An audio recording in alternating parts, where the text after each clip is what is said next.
Hello, this is Shan Chandrasekhar welcoming you to another delightful part of our programming. As part of the Achievers, we featured some of the finest, highly accomplished people from around the world.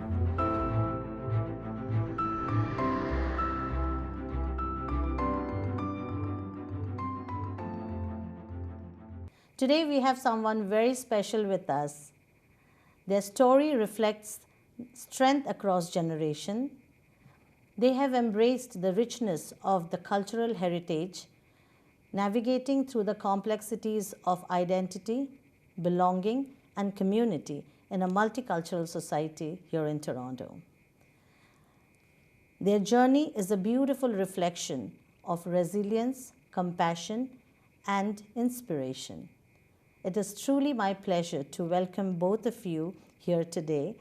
Welcome Aditi and Michele.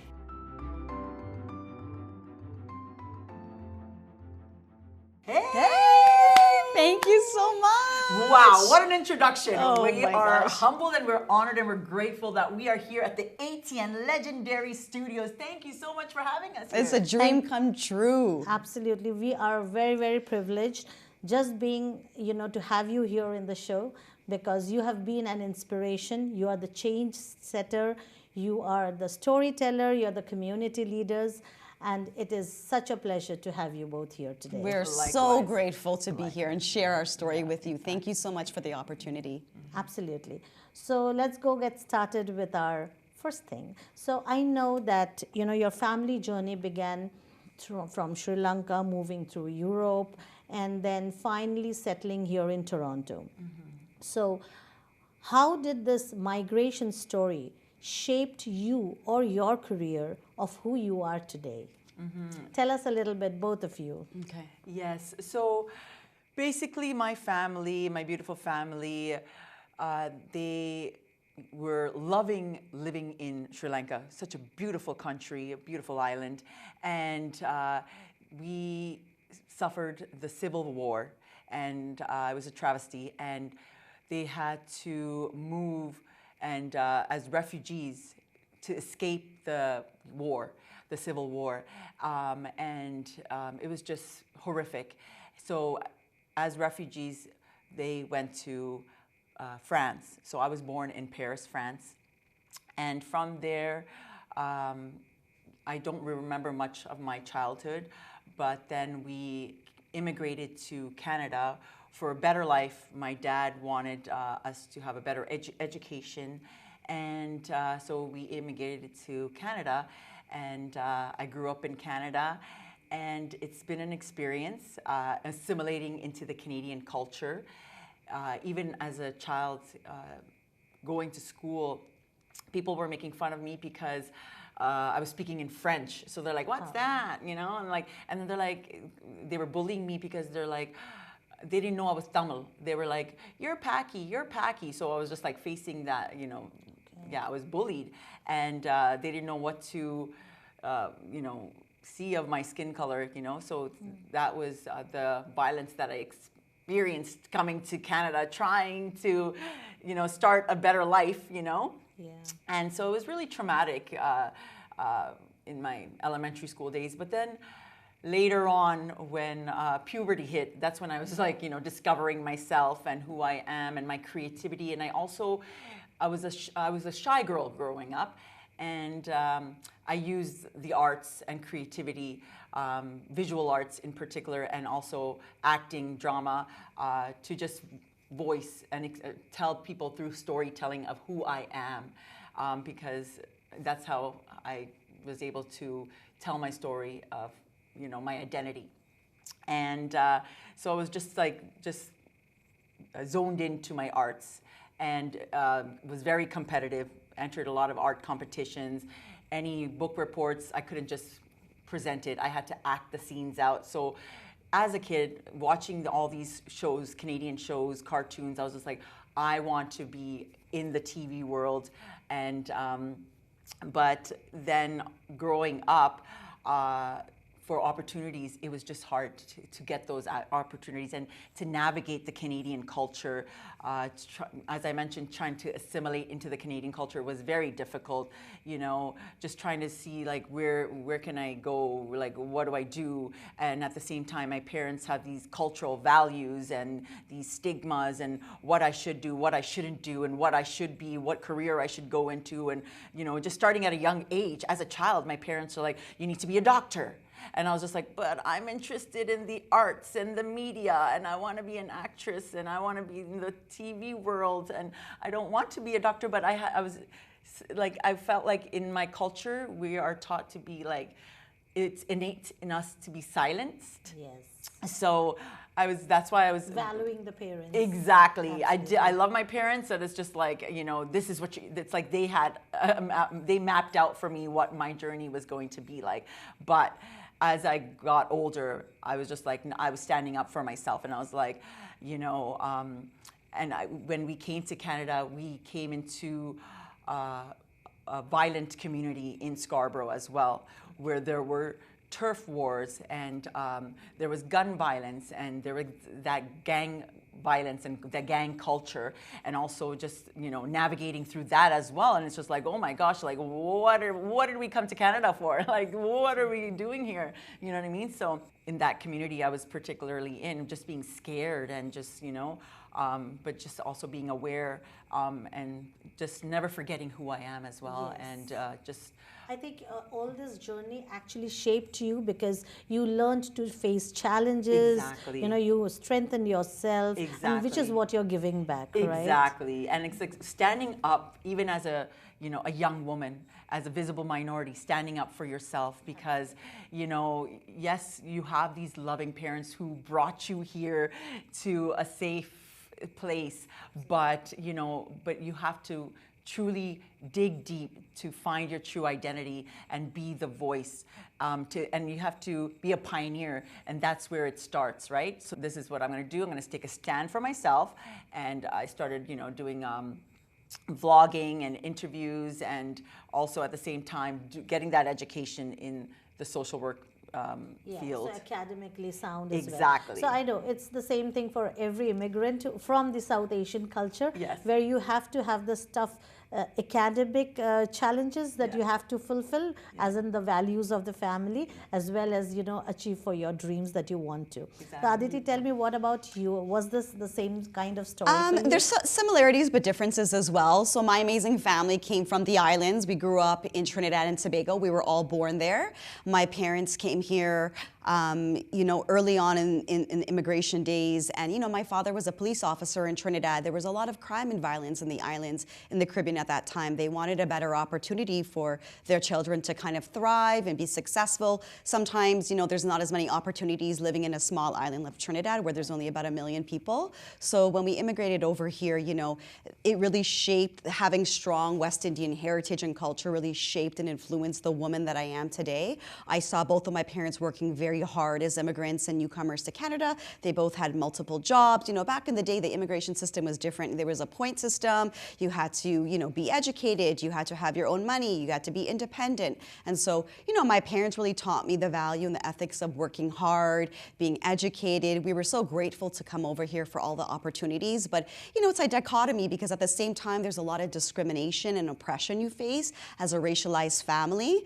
You know, people weren't even aware of what Trinidad was. Oh, where is that? Is it Europe? Is it Africa? No, it's in the West Indies. We're Caribbean, you know, identify as a South Asian woman. There's a mixture of cultures in Trinidad, you know, Indian, there's Chinese, there's Hispanic, there's Black people. You know, it's such a beautiful multicultural island. So coming, you know, over to Canada, and you also see a lot of diversity, but at the same time back then, people were just not familiar. If I'm bringing, you know, roti and curry chicken to school, they would be like, what's that? You know, if I'm wearing a sari and going to a religious ceremony, you know, they weren't familiar with that kind of clothing. If you're celebrating Diwali or Eid or Christmas, you know, they weren't aware of the experiences being outside of North America. So despite all the oppression or discrimination you face as a racialized family growing up, I was really grateful. It makes you have thick skin. And just seeing the hard work and effort my parents put into moving from the islands to Canada with no family, no support, it really kind of instilled those values in me today. That's why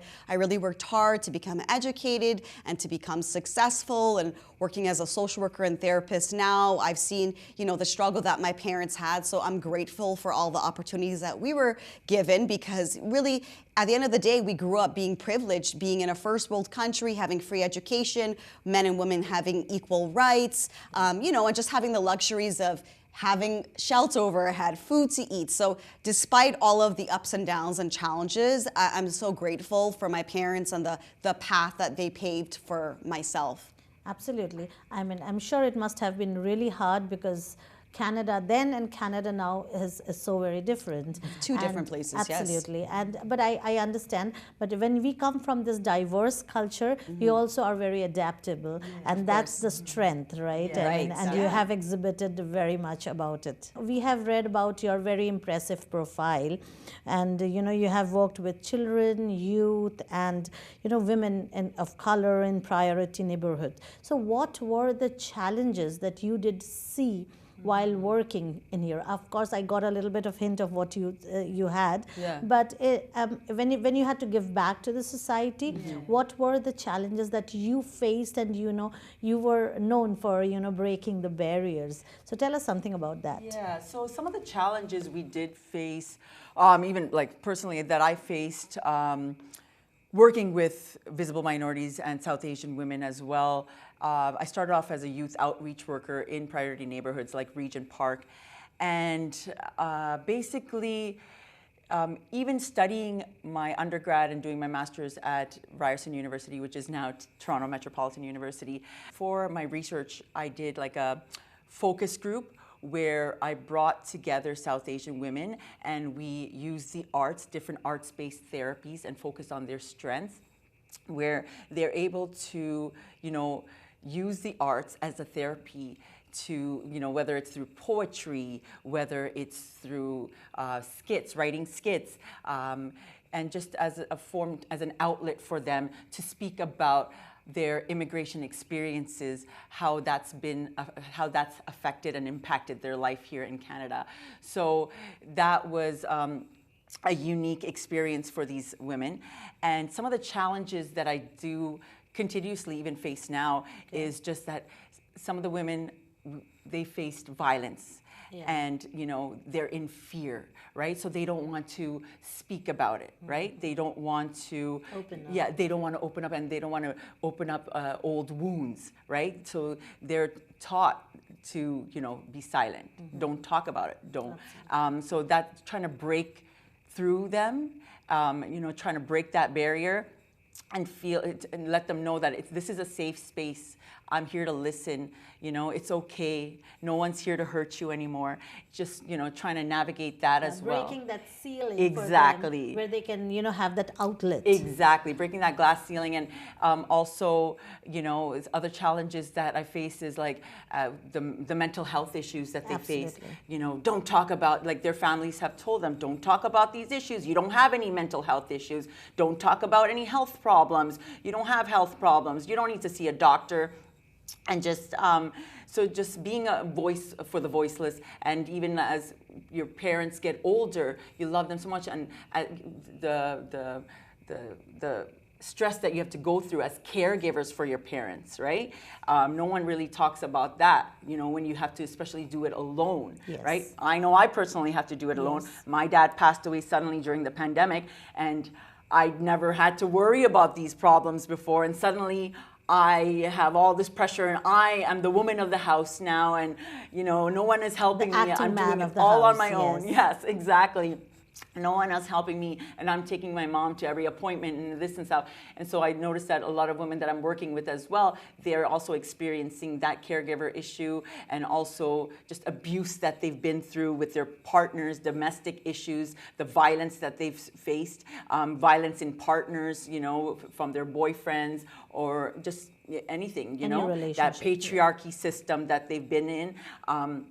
That male dominance that they have struggled to escape, and just dealing with those kind of issues as well, and those stigmas, and just really, really going deep into the root causes, and just focusing on their strengths and how they can heal. And you don't heal right away through even when it comes to grief. It's not done overnight, and that those are some of the challenges that I have to work with these women, and especially young women in our community. Absolutely. And it is a very big issue. Yeah. And it's hard to break these barriers for them. And, mental health starts right. If you can break them there, we don't need to work ahead. And also that trust, who can you trust these days, right? Yes. Especially Especially when you are in a different country. When Exactly. you immigrated, yes, it is difficult. Yes. So many of you also recognize them from very famous television shows like the Battle of Generation. People say I look like you, Lily. Like me? Yeah, for real? Yeah, exactly. And I'm just like, Superwoman, Lily? That's a And Family Feud. And also the most recent one, that is the Amazing Race Canada Season 11. We'll find a new way to get where we're going. When faced with a U-turn, we'll do whatever it So takes. tell us a bit more on, since we were talking about, mental health and, so tell me how that what you do, like your physical outlet or physical exercises, dance, music, how does these, help process a trauma? Like how people can come out of this trauma. Do you think that these workshops, how does they help, to take out of trauma? I mean, it's a great question, because coming back to my role, I work as a social worker and therapist at the school board, and I do a lot of focus groups, and I actually am a facilitator of a program called Caring Dads, which is domestic violence intervention, and I also run a group called Safe Talk, which is suicide awareness for everyone. And a lot of the themes that arise is just maybe the lack of support, the limitations that a lot of the community faces. It even starts with issues like, do they have money for transportation? Are there interpreters available? Are their families supportive of them? A lot of them are isolated, living here alone. So all of these issues is important to really address to get to the root problem. And I think, it's really important to have focus groups and to explore interests such as arts and entertainment and media, to give them a platform where they can talk and feel safe and comfortable. A lot of the times growing up, a lot of South Asian women and people in general were not represented in the media. So, growing up, I work with kids in kindergarten to elementary, middle school, high school, and adults. So I work with a wide age group, and I am trying to encourage a lot of the younger generation, racialized children from, whether it's Jamaica or India or Venezuela, to get more involved, be creative, express yourself, whether it's through song or dance or poetry. Because a lot of, not just South Asian cultures, a lot of other communities, they really stress, getting an education, academics, which is extremely important, but everyone needs an outlet, Everyone needs to have coping mechanisms. It's very stressful if you just go to school, go to work, go to home. In a routine. In a routine, you have to break that up. So just kind of, breaking barriers and finding out, what are you good at? Are you good at doing hair? Are you good at doing nails? Are you good at writing poetry? Are you good at breakdancing or playing basketball? A lot of money is not really invested in the arts and entertainment field in Canada. So it's just important to be able to be open to opportunities, applying for grants, helping students and even newcomers write, help them finish their applications, connect them with the broader community. Like, are you connected to a church or a mosque or, a religious institution? Do you have a group that you can rely on for support? So just kind of creating that connection. We're all human beings. It's really hard to live in isolation. So I think building friendships, building connections, opening up avenues, exploring any opportunities possible. I think the community is really grateful for it. And a lot of kids are thriving and are realizing, listen, I don't just have to do one thing, I can do it all.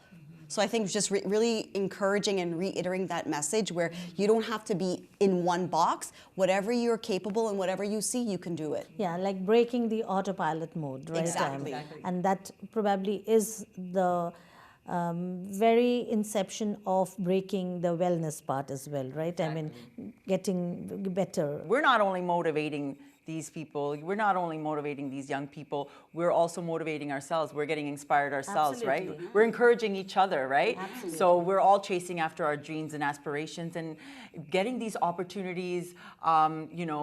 We wanted to be pioneers as well. We wanted to be these trailblazers for our community because even when I was younger, trying to be in the media and the television industry, my mom was coming with me you know, even though she doubted me, she was, you know, she's like, I don't know, I don't want you to come into the TV world. You know, she just wanted the best for me.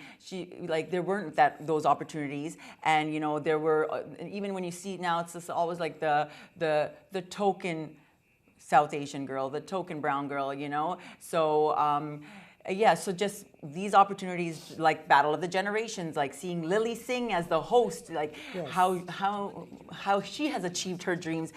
She's been an inspiration for our, you know, your myself generation. and yeah, and a new generation, right? We've experienced a lot of trauma that we don't even have time to tell everybody.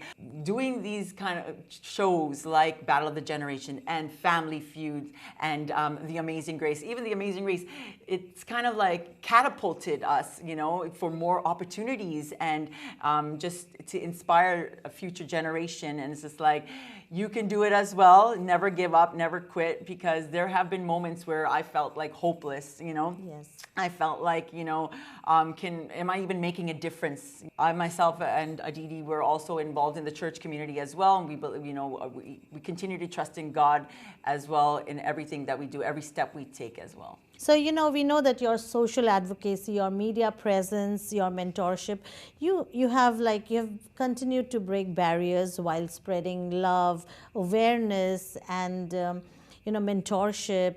So tell me something that how do you celebrate the South Asian cultural heritage? Like, what are the things that you do or you're trying to do, and how people can get involved? Yeah, like I love absolutely representing the South Asian heritage and the culture. You know, we have so much spice and fire within us. You know what I mean? We're sweet girls, but we also like to bring the spice and yeah, exactly. We bring the fire. We're full of vibrance. I feel like our culture is full of vibrance. Absolutely. And you know, with the clothes we wear, I love wearing the saris and the langas and the Punjabis. I get so There's excited. so many options. Exactly.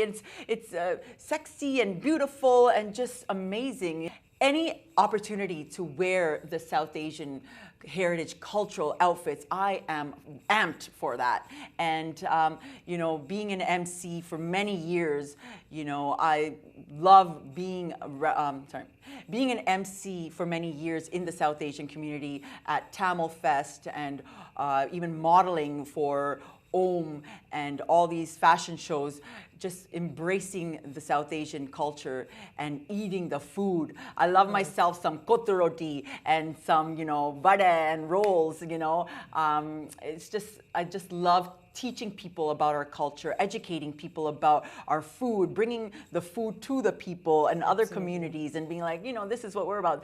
Most of the time they can't handle the spice, but that's okay, you know, it's a learning curve and, you know, but... yeah, but the culinary is even, it's vast. Exactly, and I love bringing food and having those conversations as an outlet to talk about, you know, the different issues that we're facing in society, the diaspora and all the languages, and, you know, telling people, no, this is where I'm from, this is, you know, where she's from.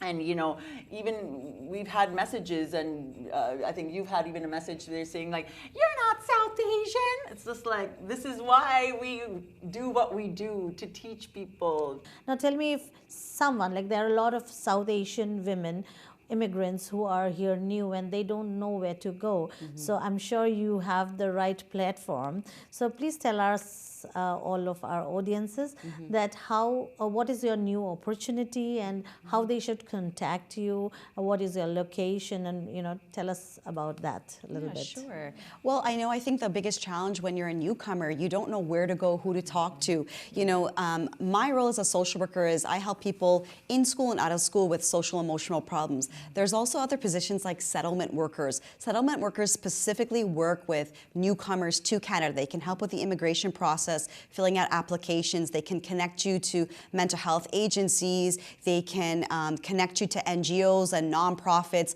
A lot of the work I do is I connect women to food banks, clothing banks, focus groups, so they can meet like-minded people. I think if they just know where to go, they'll be able to thrive. You know, Michelle and I both have social media on LinkedIn LinkedIn and Instagram that you can probably provide them with our information. If you contact us, we would obviously be happy and willing to connect not just women, men, children that are interested in kind of exploring the community and getting that support.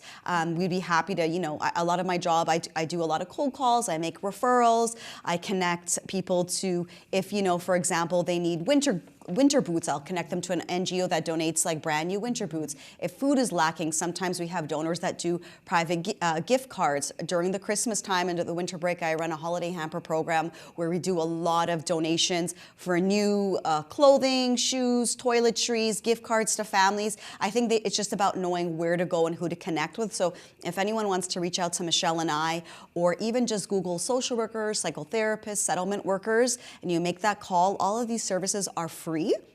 And so I tell people all the time, take advantage of it, especially if you're in the school board. You have an access to a plethora of professional support services like psychology, speech and language, newcomers, social workers. A lot of families are not even aware. So if all you need to do is reach out to us, we can connect you to these workers in the school board or in the community, whatever it is that you're looking for. There's a lot of support out there. You just have to know how to get that direction and guidance. So we're always willing and able to help our community. We come together as a community, even with my church community, we've helped out women who fled, abusive relationships with their children, like Yellow Brick House and the Red Door.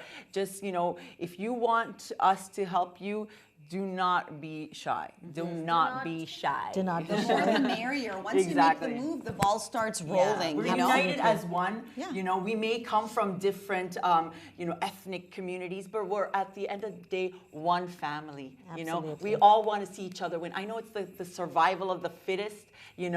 But no, we're all about spreading love, unity, and to help each other, because that's what God wants, right? That's what we're here for, and that's what we're not selfish out here. So we just want the best for everybody, and we want to share the gifts that we've been blessed with, and we want to give back. So other than that, what are your hobbies? Yeah, we have a lot of hobbies that we do.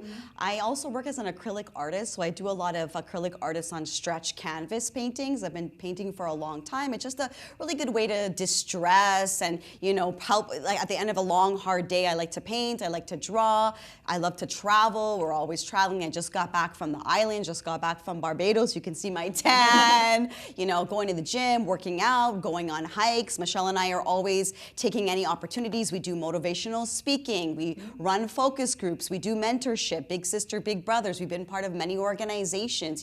As social workers, we do give back to the community. We do love to volunteer within our church or South Asian community centers, working with the youth, inspiring youth, being role models. We've been on television shows together. So honestly, anything that we can get our hands on, we're willing to try it. I think we're pretty fearless. We love to just, get out there and do anything, whether it's, a hike or a swim or a run or just meeting new people. We have a lot of hobbies and interests outside of work, and that really is what keeps us going, because you have to have an outlet, you have to have a way to cope, and it's really important to just hone in on what you're good at, what you're passionate about. It won't feel like work if you enjoy doing it. Absolutely. So that's what we always tell the youth too. Outside of school and outside of work, what do you like to do? Do you like to draw, paint, sing, rap, dance? You have to figure out who you are. The better you know yourself, the stronger you can be.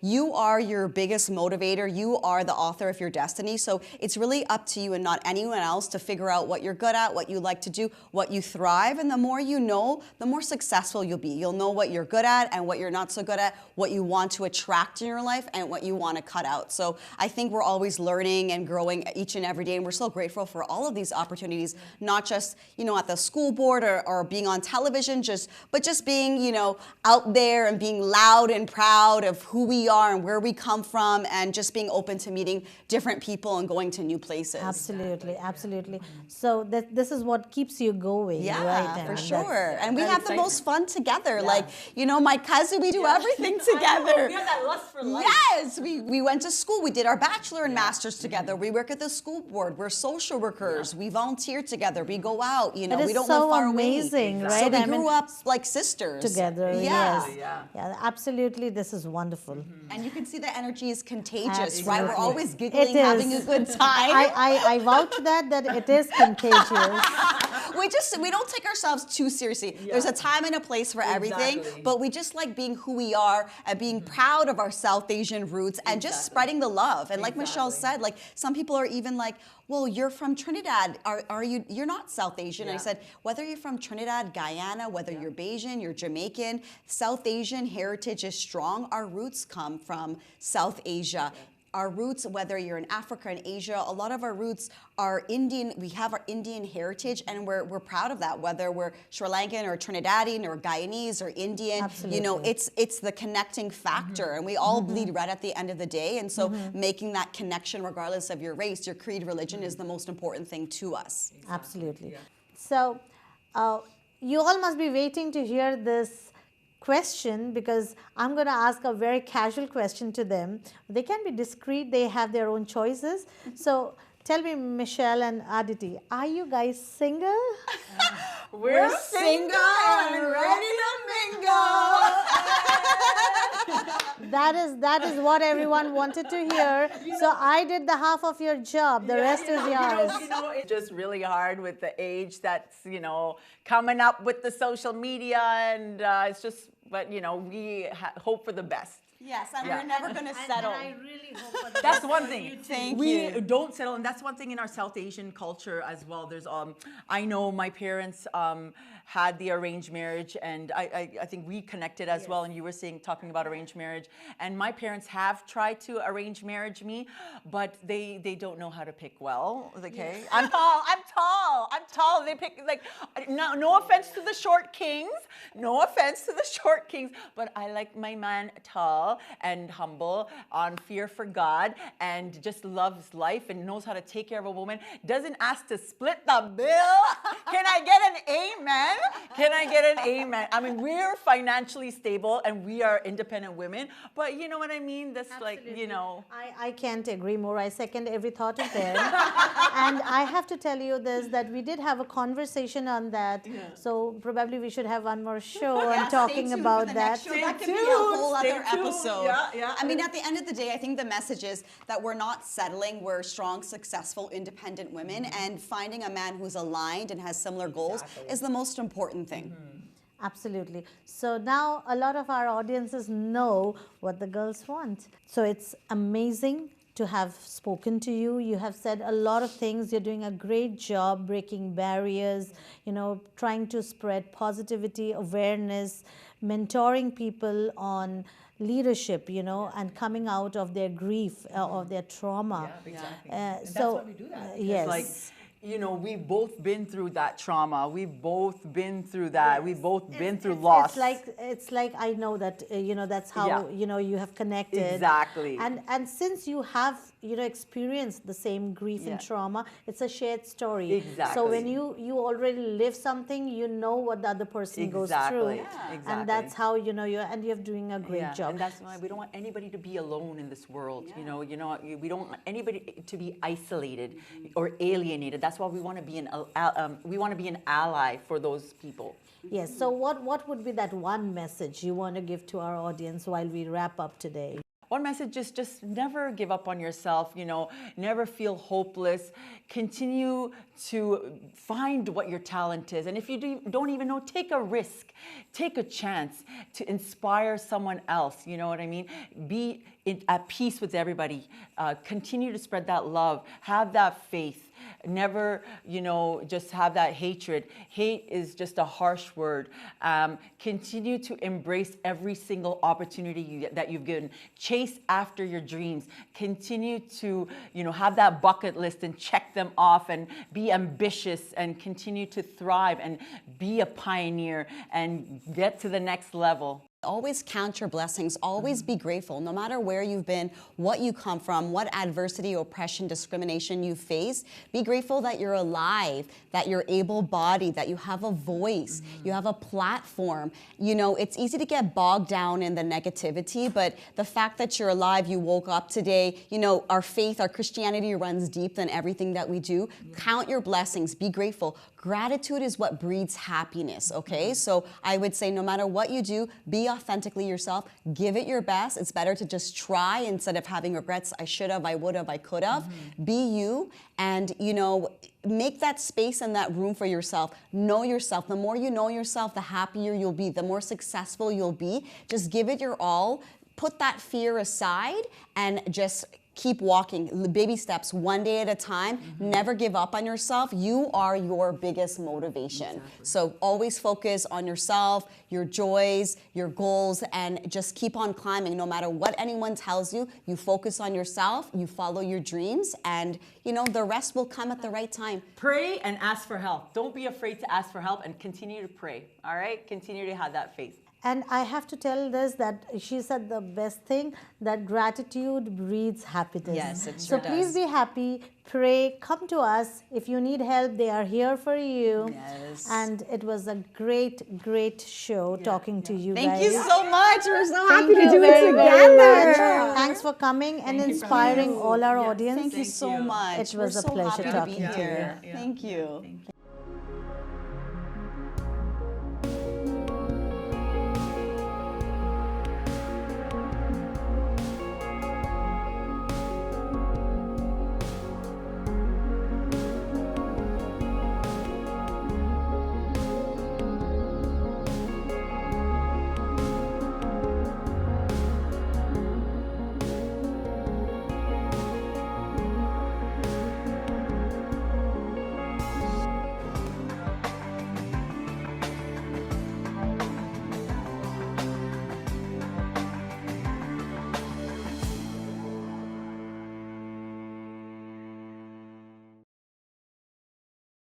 We hope you've enjoyed this presentation. Please like, share, and subscribe so you can be up to date with all our content.